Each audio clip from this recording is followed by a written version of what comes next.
Toon Bells. ಅಂಗವಿಕಲ share ಮತ್ತೆ ದಯವುಳ್ಳ ನರಿ. ಅದು ರಾತ್ರಿ ಸಮಯ. ಶೇರ್ ಖಾನ್ ಕಾವಲು ಕಾಯ್ತಾ ಗಿಡಗಳ ಮಧ್ಯ ಕಾಯ್ತಾ ಇರ್ತಾನೆ. ಆಗ ಒಂದು ಜಿಂಕೆ ಹುಲ್ಲು ತಿಂತಾ ಇರತ್ತೆ. ಇದೇ ಸರಿಯಾದ ಸಮಯ. ಹಂಗಂತೇಳಿ ಶೇರ್ ಖಾನ್ ಒಂದೇ ಸಲ ಜಂಪ್ ಮಾಡ್ತಾನೆ ಮತ್ತೆ ಆ ಜಿಂಕೆಯನ್ನ ಹಿಡ್ಕೊಳಕ್ಕೆ ಟ್ರೈ ಮಾಡ್ತಾನೆ. ಒಂದು ಕಾಲಿಂದ ಅವನು ಅಂಗವಿಕಲ ಆಗಿರೋ ಕಾರಣದಿಂದ ಜಿಂಕೆ ಇರೋದಕ್ಕಿಂತ ಇನ್ನೂ ಸ್ವಲ್ಪ ಮುಂದೆನೆ ಅವನು ಕೆಳಗಡೆ ಬಿದ್ಬಿಡ್ತಾನೆ. ಇರ್ಲಿ ಬಿಡು ಶೇರ್ ಖಾನ್, ಗಾಯವಾಗಿರೋ ಸಿಂಹ ಬೇಟೆ ಆಡೋದಿಲ್ಲ. ನೀನ್ ಯಾಕಿಷ್ಟು ಕಷ್ಟ ಪಡ್ತಾ ಇದೀಯಾ? ಅದನ್ ಕೇಳಿಸ್ಕೊಂಡು ಶೇರ್ ಖಾನ್ಗೆ ಕೋಪ ಬರತ್ತೆ. ಆಗ ಆ ಜಿಂಕೆ ಅಲ್ಲಿಂದ ಬೇಗ ಓಡೋಗ್ಬಿಡ್ತಾನೆ. ಆಗ ಒಂದು ದೊಡ್ಡ ಜಿಂಕೆ ಅಲ್ಲಿಗೆ ಬರತ್ತೆ. ಶೇರ್ ಖಾನ್, ನೀನ್ ಮಾಡೋ ಕೆಲ್ಸ ಎಲ್ಲ ವ್ಯರ್ಥವಾಗುತ್ತೆ. ಮೊದ್ಲು ನಿನಗಿರೋ ಕಷ್ಟನ ದೂರ ಮಾಡ್ಕೋ. ನಾನಿದನ್ನ ಹೆಂಗ್ ಸರಿ ಮಾಡ್ಕೊಂಡ್ಲಿ? ಇದು ನಾನು ಹುಡ್ದಾಗಿಂದ ಇದೆ. ಇದು ಆಗದೆ ಇರೋಂಥದ್ದೇನಲ್ಲ. ಯಾವುದಿನ ನೀನು ಈ ಕಾಡಿನ ಅತ್ಯಂತ ದಯೆ ಇರೋ ಪ್ರಾಣಿನ ಕೊಂದು ತಿಂತೀಯಾ, ಆವತ್ತಿನ ದಿನ ನಿನ್ನ ಕಾಯಿಲೆ ದೂರ ಆಗುತ್ತೆ. ಏನು ನಿಜನಾ? ನನ್ನ ಅಂಗವೈಕಲ್ಯ ದೂರ ಆಗುತ್ತಾ? ಹಾ, ಒಂದ್ ವೇಳೆ ನಂಬಿಕೆ ಇಲ್ಲ ಅಂದ್ರೆ ಆಗ ಮಾಡಿ ನೋಡ್ಬೋದು. ಅದನ್ ಕೇಳಿಸ್ಕೊಂಡು ಶೇರ್ ಖಾನ್ ತುಂಬಾನೇ ದಯೆಯುಳ್ಳ ಜಂತುವನ್ನು ಹುಡ್ಕಕ್ಕೆ ಶುರು ಮಾಡ್ತಾನೆ. ಒಂದಿನ ಸಾಯಂಕಾಲ ಒಂದು ನರಿ ಕೊಳದಲ್ಲಿ ನೀರ್ ಕುಡಿಯೋದನ್ನ ನೋಡ್ತಾನೆ. ಆಗ ಒಂದು ಜೀಬ್ರಾ ಅಲ್ಲಿಗೆ ಬರುತ್ತೆ. ಚಿಂಕಿ ನರಿ, ನನಗೆ ನಿನ್ನ ಸಹಾಯ ಬೇಕಿತ್ತು. ನನ್ನ ಮಗುವಿನ ಪ್ರಾಣಕ್ಕೆ ಅಪಾಯ, ಬೇಗ ಬಾ. ಏನಂದೆ? ಮಗು ಪ್ರಾಣಕ್ಕೆ ಅಪಾಯನ? ಇದು ಹೀಗೆ ಬಂದೆ. ನರಿ ಬೇಗ ಜೀಬ್ರಾ ಜೊತೆ ಹೊರಟೋಗ್ತಾನೆ. ಶೇರ್ ಖಾನ್ ಕೂಡ ಮೆತ್ತಗೆ ಅವ್ರ ಹಿಂದ್ಗಡೆನೆ ನಡ್ಕೊಂಡು ಹೋಗ್ತಾನೆ. ಆಮೇಲೆ ಅವರು ಒಂದು ಜಾಗಕ್ಕೆ ಹೋಗಿ ಸೇರ್ತಾರೆ. ಜೀಬ್ರಾ ಮಗು ಒಂದು ಬೆಟ್ಟದ ಮೇಲೆ ಕೊನೆಯಲ್ಲಿ ಸಿಕ್ಕಾಕೊಂಡಿರುತ್ತೆ. ಕೆಳಗಡೆ ತುಂಬಾ ಜಂತುಗಳು ಕೂಡ ನಿಂತ್ಕೊಂಡಿರ್ತವೆ. ಅರೆ, ಇದನ್ನ ಬೇಗ ಕಾಪಾಡಿಲ್ಲ ಅಂದ್ರೆ ಕೆಳಗಡೆ ಬಿದ್ದು ಸತ್ತೋಗ್ತಾನೆ. ನಮ್ಗೇನು ಅರ್ಥ ಆಗ್ತಾ ಇಲ್ಲ, ಅದಕ್ಕೆ ನಿಮ್ನ ಕರೆದಿದ್ದು. ಸರಿ ಸರಿ, ಎಲ್ಲರೂ ನನ್ನ ಮಾತನ್ನ ಕೇಳಿ. ಎಲ್ಲರೂ ಹುಲ್ಲು ಕಿತ್ತೋದನ್ನ ಶುರು ಮಾಡಿ. ಎಷ್ಟು ಹುಲ್ಲು ನಿಮ್ ಕೈಯಲ್ಲಿ ಕಿತ್ತಕ್ಕಾಗತ್ತೋ ಅಷ್ಟು ಹುಲ್ಲನ್ನು ಕಿತ್ತಿ ಅದನ್ನ ಎತ್ಕೊಂಡ್ಬಂದು ಸರಿಯಾಗಿ ಈ ಬೆಟ್ಟದ ಕೆಳಗಡೆ ಹಾಕಿ. ಅದನ್ನ ಕೇಳಿಸ್ಕೊಂಡು ಜಂತುಗಳೆಲ್ಲರೂ ಪಕ್ಕದಲ್ಲಿರುವ ಮೈದಾನದಲ್ಲಿ ಹುಲ್ಲನ್ನು ಕಿತ್ತಕ್ ಶುರು ಮಾಡ್ತಾರೆ. ಸ್ವಲ್ಪತ್ತಲ್ಲೇ ತುಂಬಾ ಹುಲ್ಲನ್ನು ಕಿತ್ಕೊಂಡು ಅವರು ಬರ್ತಾರೆ. ಆಮೇಲೆ ಎಲ್ಲರೂ ಸೇರ್ಕೊಂಡು ಆ ಬೆಟ್ಟದ ಕೆಳಗಡೆ ಅವರು ತಂದ ಹುಲ್ಲನ್ನು ಹಾಕ್ತಾರೆ. ಆಮೇಲೆ ಮಗು ಕೂಡ ಹುಲ್ಲನ್ನು ನೋಡಿ ಅದ್ರ ಮೇಲೆನೆ ಬೀಳುತ್ತೆ. ಮಗುವೇ! ಮಗು ಹುಲ್ಲಿನ ಮೇಲೆ ಬಿದ್ದಿರೋದ್ರಿಂದ ಅದಕ್ಕೆ ಏನೂ ಆಗದೆ ಚೆನ್ನಾಗಿರತ್ತೆ. ಅಯ್ಯೋ ನನ್ನ ಮಗುವೇ, ನೀನ್ ಚೆನ್ನಾಗಿದ್ಯಾ, ಅದೇ ಸಾಕು ನನಗೆ. ವಾ ನರಿ, ನೀ ನಿಜಕ್ಕೂ ದಯಮಯಿ ಜೊತೆಗೆ ಚತುರನೂ ಸಹ. ಅದನ್ ಕೇಳಿಸ್ಕೊಂಡು ಶೇರ್ ಖಾನ್ ಹೀಗಂತ ಹೇಳ್ತಾನೆ. ದಯಾಮಯಿ, ಈಗ ಶೇರ್ ಖಾನ್ ಅವನ ಮನಸ್ಸಲ್ಲಿ ಏನೇನೋ ಯೋಚನೆಗಳನ್ನ ಮಾಡ್ತಿರ್ತಾನೆ ಅಂತ ಯಾರಿಗೂ ಗೊತ್ತಿಲ್ಲ. ಒಂದಿನ ಅವನು ತುಂಬಾ ಜೋರಾಗಿ ಕಿರ್ಚಕ್ ಶುರು ಮಾಡ್ತಾನೆ. ಅರೆ, ಇದು ಶೇರ್ ಖಾನ್ ನ ಧ್ವನಿ ಅಲ್ವಾ? ಎಲ್ಲರೂ ಶೇರ್ ಖಾನಿನ ಬಳಿ ಬರ್ತಾರೆ.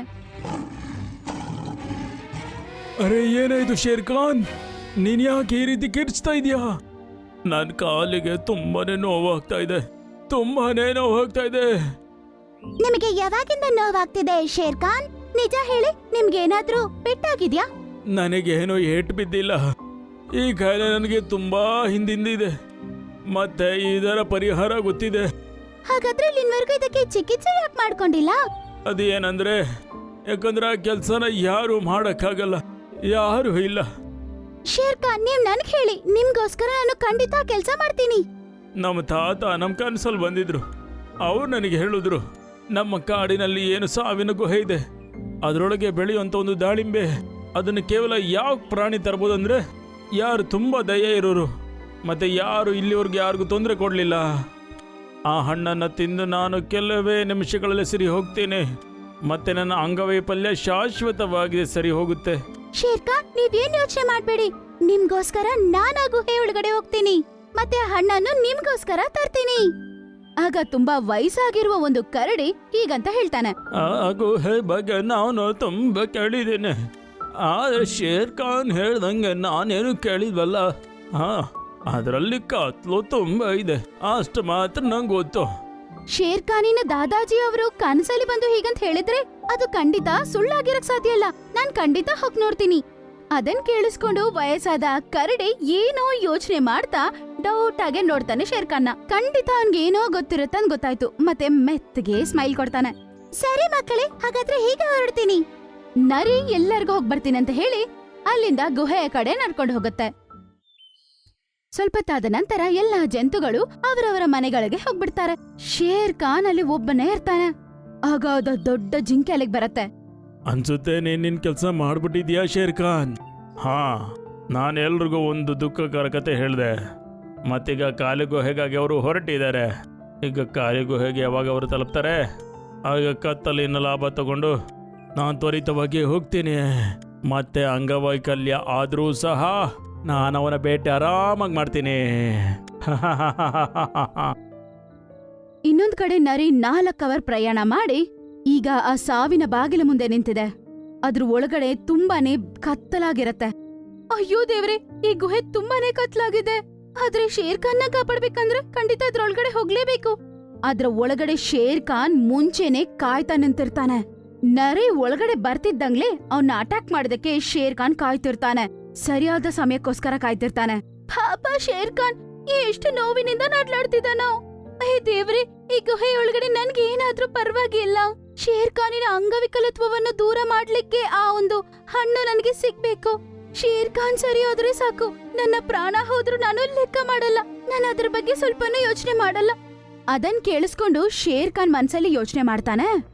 ಆಗ ಅಲ್ಲಿಗೆ ದೊಡ್ಡ ಜಿಂಕೆ ಬರುತ್ತೆ. ಏನ್ ನೋಡ್ತಾ ಇದೀಯ ಶೇರ್ ಖಾನ್? ಹೋಗು, ಈಗ್ಲೇ ನೀನ್ ಇದನ್ನ ಬೇಟೆ ಆಡು. ನಿನ್ನ ಅಂಗವೈಕಲ್ಯ ಶಾಶ್ವತವಾಗಿ ದೂರ ಆಗುತ್ತೆ. ಇದನ್ನ ಬೇಟೆ ಆಡ್ಲಾ? ಹಾ, ನನ್ನ ಚಿಕಿತ್ಸೆಯ ಬಗ್ಗೆ ಸುಳ್ಳು ಸುದ್ದಿ ಕೇಳಿ ನನ್ನನ್ನ ಇಲ್ಲಿ ಕರೆಸಿದೀಯಾ? ಸಾವಿನ ಗುಹೆಯಲ್ಲಿ ಯಾರು ಹೇಳ್ತಾ ಇದಾರೆ ಅವ್ರಿಗೆ ಬೇಕಾದ್ರೆ ಸಾವು ಬರಲಿ, ಆದ್ರೆ ಶೇರ್ ಖಾನ್ನ ಅಂಗವೈಕಲ್ಯ ದೂರ ಆಗ್ಲಿ. ಅವನನ್ನ ಸಾಯಿಸ್ಲಾ? ಇನ್ನೇನು ಹೇಳ್ತಾ ಇದೀಯಾ? ಅರೆ ಸಾಯಿಸು ಇವನ್ನ. ನಿನಗೆ ನಿನ್ನ ಅಂಗವೈಕಲ್ಯ ದೂರ ಮಾಡ್ಕೋಬೇಕಾ ಬೇಡವಾ? ಅದು ನನ್ನದೊಂದು ಕಾಯಿಲೆ. ಒಂದ್ ವೇಳೆ ಮೇಲಿರೋನು ಬೇಕಂದ್ರೆ ಅದನ್ನ ಅವನ ದಯೆಯಿಂದ ದೂರ ಮಾಡ್ತಾನೆ. ಅದಕ್ಕೆ ನಾನು ಯಾಕೆ ಒಂದು ದಯೆ ಇರೋ ಪ್ರಾಣಿನ ಕೊಲ್ಬೇಕು? ಅದನ್ನ ಕೇಳಿಸ್ಕೊಂಡು ಈ ದೊಡ್ಡ ಜಿಂಕೆಗೆ ಅರ್ಥ ಆಗತ್ತೆ ಅದ್ರ ಮಾತೀಗ ನಡೆಯೋದಿಲ್ಲ ಅಂತ. ಶೇರ್ ಖಾನ್ ಆ ಗುಹೆಯಿಂದ ಆಚೆ ಹೋಗ್ತಾನೆ. ಅಲ್ಲಿ ಬೇರೆ ಎಲ್ಲ ಜಂತುಗಳು ನಿಂತಿರ್ತವೆ. ಆಗ ಅವನು ಆ ಎಲ್ಲಾ ಜಿಂಕೆಗಳಿಗೂ ನಡೆದ ವಿಷಯವನ್ನು ಹೇಳ್ತಾನೆ. ಶೇರ್ ಖಾನ್ ನಿನ್ನ ಮೇಲೆ ಧಿಕ್ಕಾರ.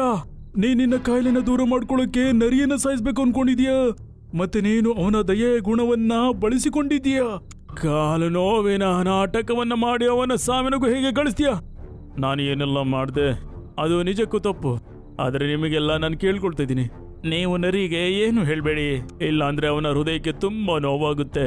ನನ್ನ ಕಣ್ಣು ಈಗ ತೆರೆದಿದೆ. ನಾನಿನ್ಯಾವತ್ತೂ ಅವನ್ನ ಕೊಲ್ಲೋ ಯೋಚನೆ ಮಾಡೋದಿಲ್ಲ. ಮತ್ತೆ ಈ ಅಂಗವೈಕಲ್ಯ ಜೊತೆಗೇನೆ ಖುಷಿಯಾಗಿರ್ತೀನಿ. ಆಮೇಲೆ ಎಲ್ಲಾ ಜಂತುಗಳು ಬಾಯಿ ಮುಚ್ಕೋತವೆ. ಅದೇ ಸಮಯಕ್ಕೆ ಒಂದು ಹಣ್ಣನ್ನು ಎತ್ಕೊಂಡು ಅಲ್ಲಿಗೆ ನರಿ ಬರುತ್ತೆ. ತಗೊಳ್ಳಿ ಶೇರ್ ಖಾನ್, ಈ ದಾಳಿಂಬೆ ಹಣ್ಣು. ಇದನ್ನ ತಿಂದು ನಿಮ್ಮ ಅಂಗವಿಕಲತ್ವವನ್ನು ದೂರ ಮಾಡ್ಕೊಳ್ಳಿ. ಎಲ್ಲಾ ಜಂತುಗಳು ಆ ನರಿನ ಒಳ್ಳೆ ಮನಸ್ಸು ಮತ್ತು ಅಮಾಯಕತ್ವವನ್ನು ನೋಡಿ ಮನಸ್ಸಲ್ಲೇ ಅದನ್ನ ಹೊಗಳ್ಕೋತಾರೆ. ಕೊಡು ಪ್ರೀತಿಯ ನರಿ. ಶೇರ್ ಖಾನ್ ಆ ದಾಳಿಂಬೆ ಹಣ್ಣನ್ನು ತಿಂತಾನೆ. ಮತ್ತೆ ಹೀಗಂತಾನೆ, ಯಾವಾಗ ನಾನು ಇದನ್ನ ತಿನ್ನೋ ಅಂತ ವಿಷಯ ಕೂಡ ತಪ್ಪಾಗಿದೆ. ಅದು ಗೊತ್ತಾದ್ರೆ ನರಿಗೆ ಎಷ್ಟು ನೋವಾಗುತ್ತೆ. ದಾಳಿಂಬೆ ತಿಂದಿದ ತಕ್ಷಣ ಅವನಿಗೆ ಮೈಯೆಲ್ಲ ಒಂಥರ ಜುಮ್ ಅನ್ನತ್ತೆ. ನನಗೆ ವಿಚಿತ್ರವಾದ ಅನುಭವ ಆಗ್ತಾ ಇದೆ. ಅರೆ, ಏನಾಯ್ತು ಶೇರ್ ಖಾನ್? ನಿನಗೆ ಈ ಹಣ್ಣು ತಿಂದ ನಂತರ ಇನ್ನೂ ನೋವಾಗ್ತಿದ್ಯಾ?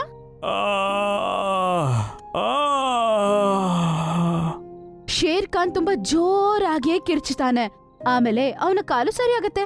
ಅರೆ, ನನ್ ಕಾಲು. ಅವನು 4 ಕಾಲು ಇವಾಗ ಸರಿ ಹೋಯ್ತು. ಆಮೇಲೆ ಅವನು ಜಂಪ್ ಮಾಡಿ ನೋಡ್ತಾನೆ. ಅರೆ, ನಾನಂತೂ ಸರಿ ಹೋಗ್ಬಿಟ್ಟಿದ್ದೀನಿ.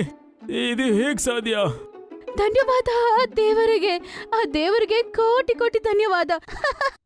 ಎಲ್ಲಾ ಜಂತುಗಳು ಇದನ್ನ ನೋಡಿ ತುಂಬಾ ಸಂತೋಷ ಪಡ್ತವೆ. ದೊಡ್ಡ ಜಿಂಕೆ ಮತ್ತೆ ಶೇರ್ ಖಾನ್ ತುಂಬಾನೇ ಶಾಕ್ ಆಗ್ತಾರೆ. ಆದ್ರೆ ಇದು ಹೇಗ್ ಸಾಧ್ಯ? ಆಗ ವಯಸ್ಸಾದ ಕರಡಿ ಅಂತಾನೆ, ಪುರಾತನ ಕಾಲದಲ್ಲಿ ಯಾವಾಗ ಶೇರ್ ಖಾನ್ನ ತಾತನ ಆಳ್ವಿಕೆ ಇತ್ತು, ಅವರು ಬಾರಸಿಂಗ ಇಂದ ಒಂದು ದೇವತೆ ಪ್ರಾಣ ಕಾಪಾಡಿದ್ರು. ಆ ದೇವತೆ ಅವ್ರಿಗೆ ಒಂದು ವರವನ್ನ ಕೊಟ್ಟಿದ್ರು. ಈ ಕಾಡಲ್ಲೇ ಒಂದಲ್ಲ ಒಂದು ಕಾಲದಲ್ಲಿ ಒಂದಲ್ಲ ಒಂದು ದಯಮಯ ಪ್ರಾಣ ಇದ್ದೇ ಇರುತ್ತೆ. ಆಗ ಯಾವ ರೀತಿ ಒಂದು ಕಾಯಿಲೆ ಬರುತ್ತಂದ್ರೆ ಅವರದೇ ಒಂದು ವಂಶದಲ್ಲಿ ಒಂದು ಅಂಗವೈಕಲ್ಯ ಸಿಂಹ ಹುಟ್ಟುತ್ತೆ. ಆ ಅಂಗವೈಕಲ್ಯ ಸಿಂಹ ಅದನ್ನ ಸರಿ ಮಾಡ್ಕೊಳ್ಳೋದಿಕ್ಕೆ ಏನ್ ಮಾಡೋಕ್ಕೂ ತಯಾರಾಗ್ಬಿಡುತ್ತೆ. ಆಗ ಬಾರಸಿಂಗ ಬಂದು ಹೊಟ್ಟೆ ತುಂಬ ತಿಂತಾನೆ. ಒಂದ್ ವೇಳೆ ಸರಿ ಹೋಗ್ಬೇಕು ಅಂದ್ರೆ ಆಗ ದಯಾಮಯ ಪ್ರಾಣಿನ ಹೊಡೆದು ತಿನ್ಬೇಕಾಗುತ್ತೆ. ನಿಜ ಏನಾಯ್ತಂದ್ರೆ ಆ ದಯಾಮಯ ಪ್ರಾಣಿ ಗುಹೆಗೆ ಹೋಗಿ ಹಣ್ಣನ್ನ ತಗೊಬಂದು ಸಿಂಹಕ್ಕೆ ಕೊಟ್ರೆ ಆಗದು ಸರಿ ಹೋಗುತ್ತೆ. ಆದ್ರೆ ಈ ವಿಷಯ ಸಿಂಹಕ್ಕೂ ಗೊತ್ತಾಗಲ್ಲ, ಮತ್ತೆ ದಯಾಮಯಿ ಪ್ರಾಣಿಗೂ ಸಹ. ಅಂಗವೈಕಲ್ಯ ಸಿಂಹಕ್ಕೆ ಸರಿಯಾದ ಸಮಯದಲ್ಲಿ ಸರಿಯಾದ ನಿರ್ಧಾರ ತಗೋಬೇಕು, ಮತ್ತೆ ತನ್ನನ್ನು ತಾನು ಮತ್ತೆ ದಯಾಮಯ ಪ್ರಾಣಿಯನ್ನ ಬೇಟೆಯಾಡೋದ್ರಿಂದ ನಿಲ್ಲಿಸ್ಬೇಕು. ಆಗೆಲ್ಲ ಸರಿ ಹೋಗುತ್ತೆ. ಆದ್ರೆ ಅದು ದಯಾಮಯ ಪ್ರಾಣಿನ ಹೊಡೆದು ತಿಂದ್ರೆ ಆಗ ಈ ಕಾಡು ಸರ್ವನಾಶ ಆಗ್ಬಿಡುತ್ತೆ. ಅದನ್ ಕೇಳಿಸ್ಕೊಂಡು ಎಲ್ಲರೂ ತುಂಬಾ ಶಾಕ್ ಆಗ್ತಾರೆ. ಆಮೇಲೆ ಶೇರ್ ಖಾನ್ ಆ ದೊಡ್ಡ ಜಿಂಕೆಯನ್ನು ನೋಡ್ತಾನೆ. ಜಿಂಕೆ ಅಲ್ಲಿಂದ ಓಡೋಗ್ಬಿಡತ್ತೆ. ಓಡಿ ದಯಾಮಯೇನರೇ, ನನ್ನನ್ನು ಕ್ಷಮಿಸು, ಮತ್ತೆ ನಿನಗೆ ತುಂಬಾ ಧನ್ಯವಾದ. ನೀ ನನ್ನ ಅಂಗವೈಕಲ್ಯ ದೂರ ಮಾಡಿದೆ. ಅದನ್ನ ಕೇಳಿಸ್ಕೊಂಡು ನರಿ ನಗತ್ತೆ. ಆಮೇಲೆ ಬೇರೆ ಎಲ್ಲಾ ಜಂತುಗಳು ಕೂಡ ನಗ್ತವೆ. ಆಮೇಲೆ ಶೇರ್ ಖಾನ್ ನರಿಗೆ ಧನ್ಯವಾದಗಳನ್ನ ತಿಳಿಸ್ತಾಳೆ. ಈ ಕತೆ ಸುಂದರ್ಬನ್ ಕಾಡಿನಲ್ಲಿ ನಡೆದ ಒಂದು ಕತೆ. ಚಳಿಗಾಲ ಮತ್ತು ಮಂಜು ಈ ಕಾಡಿನಲ್ಲಿ ತುಂಬಾನೇ ಜಾಸ್ತಿ ಇತ್ತು. ಎಲ್ಲಾ ಪಕ್ಷಿಗಳು ಅವರ ಗೂಡನ್ನು ಕಟ್ಕೊಳ್ಳೋದಕ್ಕೆ ಶುರು ಮಾಡುತ್ತೆ. ಕಾಡಲ್ಲಿರುವ ಕಾಲು ಕಾಗೆ ಮತ್ತು ಅದರ ಹೆಂಡತಿ ಮೈನಾ ಅವರಂತೂ ಸಂತೋಷವಾಗಿ ಜೀವಿಸೋದಿಲ್ಲ. ಅದು ಅಲ್ಲದೆ ಬೇರೆಯವ್ರನ್ನ ಕೂಡ ಸಂತೋಷವಾಗಿ ಇಡೋದಕ್ಕೆ ಬಿಡೋದಿಲ್ಲ.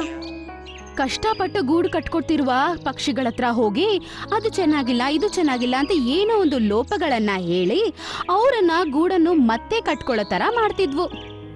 ಒಂದ್ಸಲ ಟೋನು ಪಕ್ಷಿ ಅದರ ಮನೆನ ಕಟ್ಕೋತಿರುತ್ತೆ. ಆಗ ಕಾಲು ಮತ್ತೆ ಅದರ ಹೆಂಡತಿಯಾದ ಮೇನಾ ಅದರ ಗೂಡನ್ನ ನಾಶ ಮಾಡ್ಬಿಡ್ತವೆ.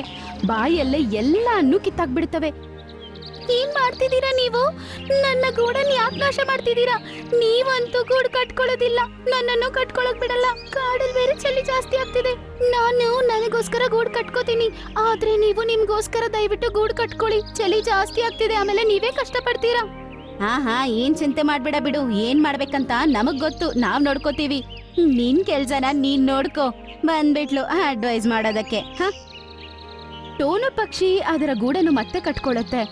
ಈ ಎರಡು ಪಕ್ಷಿಗಳು ಅಲ್ಲಿಂದ ಹಾರ್ಕೊಂಡು ಹೋಗ್ಬಿಡ್ತವೆ. ಮಾರನೇ ದಿನ ಎಲ್ಲಾ ಪಕ್ಷಿಗಳು ಕುತ್ಕೊಂಡು ಮಾತಾಡ್ತಾ ಇರ್ತವೆ. ಕಾಲು ಕಾಗೆ ಆಮೇಲೆ ಅವರ ಹೆಂಡತಿಯಾದ ಮೇನಾ ನನ್ನ ಗೂಡನ್ನು ನಾಶ ಮಾಡ್ಬಿಟ್ಟು ತುಂಬಾನೇ ಚಿತ್ರಹಿಂಸೆ ಮಾಡ್ತಾ ಇದ್ದಾವೆ. ಅವ್ರು ಗೂಡನ್ನು ಕಟ್ಕೊಳ್ಳೋದಿಲ್ಲ, ನಮ್ಮನ್ನು ಕೂಡ ಗೂಡು ಕಟ್ಕೊಳಕ್ ಬಿಡೋದಿಲ್ಲ. ನೀನೇನು ಚಿಂತೆ ಮಾಡ್ಬೇಡ, ಕಾಲನೇ ಅವ್ರಿಗೆ ಬುದ್ಧಿ ಕಲ್ಸುತ್ತೆ. ನೋಡು ನೋಡು, ಚಳಿ ಜಾಸ್ತಿ ಆಗ್ತಾ ಹೋಗ್ತಾ ಇದೆ. ನಮ್ಮ ಹತ್ರ ಚಿಕ್ಕದೋ ದೊಡ್ಡದೋ ಒಂದ್ ಮನೆ ಆದ್ರೂ ಇದೆ. ಅವ್ರ ಹತ್ರ ಏನೂ ಇಲ್ಲ, ಕೊನೆಗೆ ಕಷ್ಟ ಪಡ್ತಾರೆ ನೋಡು. ನೀವೊಬ್ರು ಸರಿಯಾಗಿ ಹೇಳಿದ್ದೀರಾ. ಈಗ ಆಹಾರವನ್ನ ಒಟ್ಟು ಮಾಡಬೇಕು, ಯಾಕಂದ್ರೆ ಸ್ವಲ್ಪ ಚಳಿ ಜಾಸ್ತಿ ಆಗ್ತಿದೆ. ಆಮೇಲೆ ಹೊರಗಡೆ ನಾವು ಹಾರಕ್ಕಾಗಲ್ಲ. ನೋಡು, ನಾಳೆ ನಾವೆಲ್ಲರೂ ಸೇರಿ ಬೇರೆ ಕಾಡಿಗೆ ಹೋಗೋಣ. ಅಲ್ಲಿಂದ ಹಣ್ಣುಗಳನ್ನ ಎತ್ಕೊಂಡ್ ಬರೋಣ, ಆಯ್ತಾ? ಮಾರನೇ ದಿನ ಎಲ್ಲ ಪಕ್ಷಿಗಳು ಸೇರಿ ಬೇರೆ ಕಾಡಿಗೆ ಹೋಗಿ ಹಣ್ಣುಗಳನ್ನ ಕಿತ್ಕೊಂಡ್ ಬಂದು ಗೂಡಲ್ಲಿ ಇಟ್ಕೋತವೆ. ಕಾಲುಗೆ ಈ ವಿಷಯ ಗೊತ್ತಾಗ್ಬಿಟ್ಟು ಹೆಂಡತಿ ಹತ್ರ ಹೇಳ್ತಾನೆ. ಗಂಡ ಹೆಂಡತಿ ಹತ್ರ ಹೇಳ್ತಾನೆ, ಈಗ ನಾವು ಆಹಾರವನ್ನ ಹೇಗಾದ್ರೂ ಒಟ್ಟು ಮಾಡಬೇಕು, ಚಳಿಯಲ್ಲಿ ಹಾರಕ್ಕಾಗಲ್ಲ. ರೀ, ನಾನೇನ್ ಅನ್ಕೋತಿದ್ದೀನಂದ್ರೆ ಇವ್ರ ಜೊತೆ ಹೋಗಿ ನಾನ್ ಸ್ನೇಹ ಮಾಡ್ತೀನಿ. ಇವರನ್ನ ಮೋಸ ಮಾಡಿ ಇವ್ರ ಊಟ ಅಲ್ಲ ನಾವ್ ಕಳ್ತನ ಮಾಡೋಣ. ಹಾ, ಇದೊಂದು ಒಳ್ಳೆಯ ಯೋಚನೆ. ನಾವು ಕಷ್ಟನೇ ಪಡ್ಬೇಕಾಗಿಲ್ಲ, ಹಾಗೆ ಊಟ ಎಲ್ಲ ನಮಗೆ ಸಿಕ್ಬಿಡುತ್ತೆ. ಮಾರನೇ ದಿನ ಮೇನಾ ಎಲ್ಲಾ ಪಕ್ಷಿಗಳ ಮನೆಗೆ ಹೋಗುತ್ತೆ. ಎಲ್ಲರ ಹತ್ರನೂ ಕ್ಷಮಾಪಣೆ ಕೇಳುತ್ತೆ. ಟೋನಿ, ನನ್ನನ್ನ ಕ್ಷಮಿಸು. ನಾನು ತುಂಬಾ ತಪ್ಪು ಮಾಡ್ಬಿಟ್ಟೆ. ನಿನ್ನ ಮನೆನ ಹಾಳು ಮಾಡ್ದೆ. ನನ್ನ ದಯವಿಟ್ಟು ಕ್ಷಮಿಸು. ಹಾ ಏನಮ್ಮ, ಏನ್ ಐಡಿಯಾ ಹಾಕೊಂಡ್ ಬಂದಿದ್ಯಾ? ನಿನ್ನ ಕುತಂತ್ರಗಳು ನನಗೆ ಚೆನ್ನಾಗ್ ಗೊತ್ತು. ನಿನ್ನ ಸಿಹಿ ಸಿಹಿ ಮಾತುಗಳಂತೆ ನೀನು ಒಳ್ಳೆಯವಳಲ್ಲ, ನನಗೆ ಚೆನ್ನಾಗ್ ಗೊತ್ತು. ಹಂಗೇನೋ ಇಲ್ಲ ಟೋನಿ, ನಾನ್ ನಿನ್ನ ಕ್ಷಮಾಪಣೆ ಕೇಳಕ್ ಬಂದೆ. ಒಂದ್ಸಲ ಕ್ಷಮಿಸ್ಬೋದಲ್ವಾ? ಸರಿ ಆಯ್ತು, ಒಂದ್ಸಲ ಕ್ಷಮಿಸ್ತೀನಿ. ಆದ್ರೆ ಇನ್ನೊಂದ್ಸಲ ಏನಾದ್ರೂ ತಪ್ಪು ಮಾಡಿದ್ರೆ ಖಂಡಿತ ಕ್ಷಮಿಸಲ್ಲ. ಮತ್ತೆ ನೋಡು, ಈ ತರ ಕ್ಷಮಾಪಣೆ ಕೇಳ್ಕೊಂಡ್ ಬರ್ಬಾರ್ದು. ಭದ್ರಾ. ಒಂದ್ ಕಡೆ ಚಳಿ ಮತ್ತೆ ಮಂಜು ಕಾಡಿನಲ್ಲಿ ಜಾಸ್ತಿ ಆಗ್ತಾ ಇತ್ತು. ಇನ್ನೊಂದ್ ಕಡೆ ಮೈನಾ ಎಲ್ಲಾ ಪಕ್ಷಿಗಳ ಜೊತೆ ಫ್ರೆಂಡ್ಶಿಪ್ ಮಾಡ್ತಾ ಇತ್ತು. ಒಂದ್ ಕಡೆ ಮೇನಾ ದಿನ ಅವ್ರ ಮನೆಗೆ ಹೋಗಿ ಮಾತಾಡ್ತಾ ಇತ್ತು. ಇನ್ನೊಂದ್ ಕಡೆ ಅವ್ರ ಗಂಡ ಎಲ್ಲಾರ ಮನೆಗೂ ಹೋಗಿ ಅವರ ಆಹಾರವನ್ನು ಕಳ್ತನ ಮಾಡ್ಕೊಂಡ್ ಬರ್ಬಿಡ್ತಿತ್ತು. ಒಂದಿನ ಲೂಸಿ ಮನೆಯಲ್ಲಿ ನಿದ್ದೆ ಮಾಡ್ತಿರುತ್ತೆ, ಯಾಕಂದ್ರೆ ಅದಕ್ಕೆ ಮೈ ಹುಷಾರಿರೋದಿಲ್ಲ. ಆ ಸಮಯದಲ್ಲಿ ಕಲ್ಲು ಒಳಗಡೆ ಬರ್ತಾನೆ. ಮೆತ್ತಗೆ ಆಹಾರ ತಗೊಳ್ಳೋಣ ಅಂತ ನೋಡ್ತಾನೆ. ಆಗ ಸಡನ್ ಆಗಿ ಅವನತ್ರ ಇರುವ ಬಟ್ಲು ಕೆಳಗಡೆ ಬೀಳುತ್ತೆ. ಆ ಶಬ್ದಕ್ಕೆ ಲೂಸಿ ಎದ್ದೊಳ್ತಾಳೆ. ಲೂಸಿ ನೋಡ್ತಾಳೆ, ಕಾಲು ಹತ್ರ ಇರುವ ಒಂದು ಬ್ಯಾಗ್ ಅಲ್ಲಿ ಆಹಾರ ಇತ್ತು. ನೀನ್ ಇಲ್ಲೇನ್ ಮಾಡ್ತಿದ್ಯಾ? ನೀನ್ ಹೇಳ್ತೀನೋ ಈ ತರ ಕೆಲ್ಸಗಳನ್ನ ಮಾಡೋದು ಬಿಡೋದಿಲ್ಲ ಅಲ್ವಾ? ಇದಕ್ಕೆ ನಮ್ಮ ಹತ್ರ ಬಂದು ಕ್ಷಮಾಪಣೆ ಕೇಳಿದ್ದ? ನಮ್ಮ ಆಹಾರ ಎಲ್ಲ ಕಳ್ತನ ಮಾಡೋದಕ್ಕೆ? ಈ ತರ ಕಷ್ಟಪಡದೆ ತಿನ್ನೋದಕ್ಕೆ ನಿಮ್ಮಿಬ್ಬರಿಗೂ ಸ್ವಲ್ಪನೂ ನಾಚಿಕೆ ಆಗಲ್ವಾ? ಹಾಗೆಲ್ಲ ಏನೂ ಇಲ್ಲ. ನಿಮ್ಮ ಆಹಾರ ಕೆಳಗಡೆ ಬಿದ್ದುಬಿಡ್ತು, ಅದನ್ನು ತಗೊಂಡೆ. ಹಾಂ ತಗೊಳ್ಳಿ, ನನ್ನ ಕ್ಷಮಿಸ್ಬಿಡಿ, ನಾನು ಮಾಡಿದ್ದು ತಪ್ಪೆ. ಲೂಸಿ ಈ ವಿಷಯನ ಎಲ್ಲಾ ಪಕ್ಷಿಗಳಿಗೂ ಹೇಳುತ್ತೆ. ಆಮೇಲೆ ಎಲ್ಲರೂ ಮೇನನ್ನ ಕೂಡ ಅವರವರ ಮನೆಗಳಿಂದ ಕಳಿಸ್ಬಿಡ್ತಾರೆ. ಆಮೇಲೆ ಯಾರು ಕ್ಷಮಿಸೋದಿಲ್ಲ, ಯಾರು ಅವ್ರ ಹತ್ರ ಮಾತಾಡೋದು ಕೂಡ ಇಲ್ಲ. ಒಂದಿನ ತುಂಬಾನೇ ಚಳಿಯಾಗಿರುತ್ತೆ. ಎಲ್ಲಾ ಪಕ್ಷಿಗಳು ಅವ್ರವ್ರ ಮನೆಯಲ್ಲಿ ಹೋಗಿ ಸೆಟ್ಲ್ ಆಗ್ಬಿಡ್ತವೆ. ಆದ್ರೆ ಕಾಲುಗೆ ಮತ್ತೆ ಅವರ ಹೆಂಡತಿ ಮೈನಾಗೆ ಎಲ್ಲೂ ಜಾಗ ಇಲ್ಲ. ಹೇ, ನಾವು ದೊಡ್ಡ ತಪ್ಪು ಮಾಡಿಬಿಟ್ವಿ. ನಾವು ಕೂಡ ಮನೆಯನ್ನು ಕಟ್ಟಿದ್ರೆ ಇಷ್ಟು ಚಳಿಯಲ್ಲಿ ಕಷ್ಟಪಡಬೇಕಾದ ಅವಶ್ಯಕತೆ ಇಲ್ಲ. ಎಲ್ಲರೂ ತುಂಬ ಸಂತೋಷವಾಗಿ ಗೂಡಲಿದ್ದಾರೆ. ಹಾಂ, ಹೌದು ರೀ, ತುಂಬಾ ಚಳಿ ಆಗ್ತಿದೆ. ನಮಗೊಂದ್ ಮನೆ ಕೂಡ ಇಲ್ಲ. ನೀವ್ ಹೇಳೋದ್ ಸರಿನೇ. ಚಳಿಯಿಂದ ಮೇನಾಗೆ ಮೈ ಹುಷಾರಿಲ್ದೆ ಆಗ್ಬಿಡುತ್ತೆ. ಅವತ್ತಿನ ದಿನ ಮಂಚು ಕೂಡ ಜಾಸ್ತಿ ಬೀಳ್ತಿರುತ್ತೆ. ಆದ್ರಿಂದ ಅದಕ್ಕೆ ನಿಲ್ಲೋದಕ್ಕೆ ಕೂಡ ಆಗ್ತಿಲ್ಲ. ಅದು ಅಲ್ಲದೆ ಅದಕ್ಕೆ ಜ್ವರನೂ ಬಂದ್ಬಿಡುತ್ತೆ. ಕಾಲು ಮತ್ತೆ ಎಲ್ಲಾ ಪಕ್ಷಿಗಳ ಮನೆಗೆ ಹೆಲ್ಪ್ಗೋಸ್ಕರ ಹೋಗುತ್ತೆ. ಆದ್ರೆ ಯಾರೂ ಹೆಲ್ಪ್ ಮಾಡೋದಕ್ಕೆ ರೆಡಿ ಆಗಿಲ್ಲ. ಆಮೇಲೆ ಕಾಲು ಕೊನೆಗೆ ಟೋನಿಯ ಮನೆಗೆ ಹೋಗ್ತಾನೆ. ಟೋನಿ, ನನ್ನ ಹೆಂಡತಿಗೆ ಚಳಿಯಿಂದ ಹುಷಾರಿಲ್ಲದೆ ಆಗ್ಬಿಟ್ಲು. ನಮಗೆ ಸಹಾಯ ಮಾಡು, ಅವಳಿಗೆ ಏನಾದರೂ ಆಗ್ಬಿಡುತ್ತೆ ಅನ್ಸುತ್ತೆ. ನಾನ್ ನಿಮಗೆ ಆಲ್ರೆಡಿ ಹೇಳಿದ್ದೆ ಅಲ್ವಾ, ಕಷ್ಟಪಟ್ಟು ಒಂದ್ ಮನೆ ಕಟ್ಕೊಳ್ಳಿ ಅಂತ. ಆದ್ರೆ ನನ್ ಮಾತ್ ನೀವ್ ಕೇಳಿಲ್ಲ. ಅದು ಮಾತ್ರ ಅಲ್ಲದೆ ನೀವು ಸುಳ್ಳು ಹೇಳ್ತೀರಾ. ಯಾರಿಗ್ ಗೊತ್ತು, ಇದು ಕೂಡ ಸುಳ್ಳಾಗಿರ್ಬೋದು. ಕಲ್ಲು ಅಳ್ತಾನೆ. ಅವನು ಕೈ ಜೋಡಿಸಿ ಕ್ಷಮಾಪಣೆ ಕೇಳ್ತಾನೆ.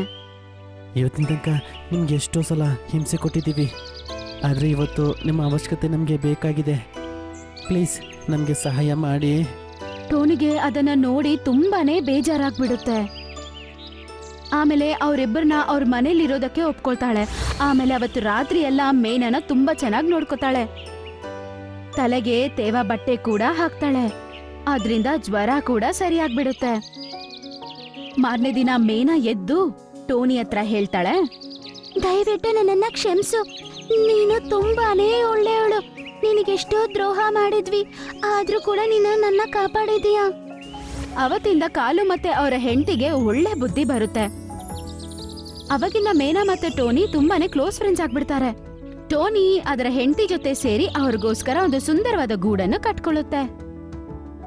ಆಮೇಲೆ ಎಲ್ಲಾ ಪಕ್ಷಿಗಳು ಅವ್ರ ಜೊತೆ ಸೇರಿ ತುಂಬಾನೇ ಸಂತೋಷವಾಗಿ ಇರೋದಕ್ಕೆ ಶುರು ಮಾಡುತ್ತವೆ. ಈ ಕಥೆಯಲ್ಲಿ ನಾವ್ ಏನ್ ಕಲ್ತ್ಕೋತೀವಂದ್ರೆ, ಸಮಯ ತುಂಬಾ ಮುಖ್ಯವಾದದ್ದು. ಅದನ್ನ ವೇಸ್ಟ್ ಮಾಡಬಾರ್ದು.